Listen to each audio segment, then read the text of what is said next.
Good morning, Zeus. I'm na-arịa kidney. Anọla n'ọnọdụ for 2 years plus. Na-eme dialysis. Na-ewachi ifo ka afọ mma. Na-eke afọ mma. Na-eke afọ mma. Ana m enwezi ma low BP. Na nje dialysis ike ha aduzi m. Ana m ayọ udo. Ọ gaghị Zeus biko. Nekwasaziere m anyị ebere biko nụ. Nekwasaziere m anyị ebere ọ gaghị Zeus. Ọgọ nwoke na-ayọ ada nwaanyị na-ayọ enyi nwaanyị na-ayọ on behalf of me. Biko nyezienụ m aka biko nụ. Ihe ọkwọnụ Chineke wepụtara gị n'ụwa a n'ozi anyị na-eje. Ana m afụkwa ife ị na-emerụ ndị mmadụ na Facebook. Na-ayọ biko nụ. Ka m so na ndị Chineke ihe metụ ọnụ uwe Jizọs aka. Ka m so na ndị emetụ ọnụ uwe Jizọs aka. Achọghị m ịnwụ na nghasara ụmụazị. 44 years ka ndụ wee dụka agadi nwanyị. Biko nyezienụ m aka Nwachukwu. Biko zinenụ ka afọ m hazi.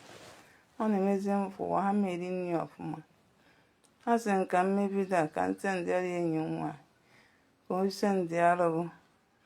Biko biko nyezienụ m aka. Nyezienụ m aka ka njebe Abuja. Nyezienụ m aka ka njebe Abuja Nwachukwu. Eji m obi otiwatiwa na nke ewepịara na-ayọ. Biko nyezienụ m aka biko nụ. Ka njebe Abuja ka mkpụrụ obi a ka azọpụta. Ka mkpụrụ obi a ka azọpụta. Biko ka mkpụrụ obi a ka azọpụta.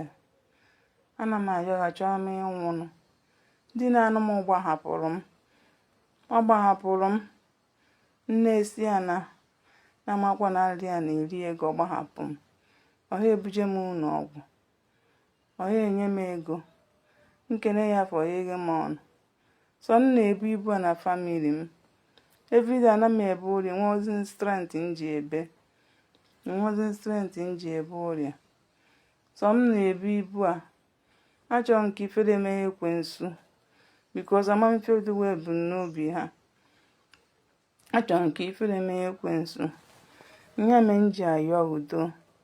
Ka ịtọpụ m na-abụ a. Biko nwanne m tọpụzienụ m. Tọpụzienụ m biko nụ nwanne m. Tọpụzienụ m nwanne m biko nụ. Biko nwanne m ana m ekpere m udo na ana tọpụzienụ m. Ọ ma nne ya respond. Thank you.